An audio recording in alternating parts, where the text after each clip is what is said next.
सबभन्दा पहिला त धेरै धेरै धन्यवाद। यो मध्य प्रदेश जुन पहिचानको आधारमा स्थापित भएको छ, गणतन्त्रको संस्थागत र संहिताको रक्षाको लागि स्थापित जुन मध्य प्रदेश हो, यो मध्य प्रदेशको सभामुखको उम्मेदवारी दिनुको एउटै कारण हो कि संसदीय अभ्यासमा एउटा मन्त्री परिषद जसलाई कार्यपालिका भनिन्छ, अर्को चाहिँ व्यवस्थापिका र तेस्रो हुन्छ न्यायपालिका। तर संघीय लोकतान्त्रिक गणतान्त्रिक नेपाल भइसके पनि अब यसमा प्रदेशतिर न्यायपालिका छैन, व्यवस्थापिका र कार्यपालिका छ।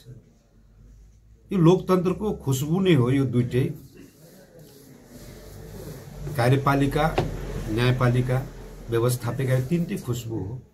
र व्यवस्थापिका पनि धेरै महत्त्वपूर्ण हुन्छ, किनकि व्यवस्थापिकाको निर्देशनमा कार्यपालिकाले देशको विकासको गतिविधि या अन्य गतिविधिहरू र कार्यपालिकाले चाहिँ लागू गर्ने हो। त्यसकारण व्यवस्थापिका धेरै महत्त्वपूर्ण हो।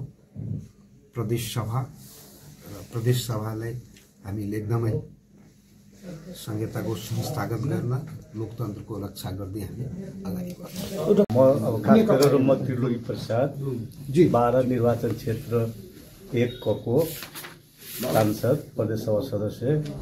अब यो सभामुखको निर्वाचनको लागि मैले उम्मेदवारी दर्ता गरे हो।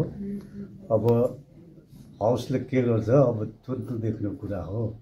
अहिले म अब जित्नको लागि नै दिएको हो। अब के हुन्छ त्यो भोलिको दिनले बताउँछ। अहिलेसम्मको सिनारियोमा त 7 दलका छ हैन, तपाईँतिर नेकपा एमाले मात्रै देखिएको छ, जित्ने सम्भावना त थोरै देखिन्छ।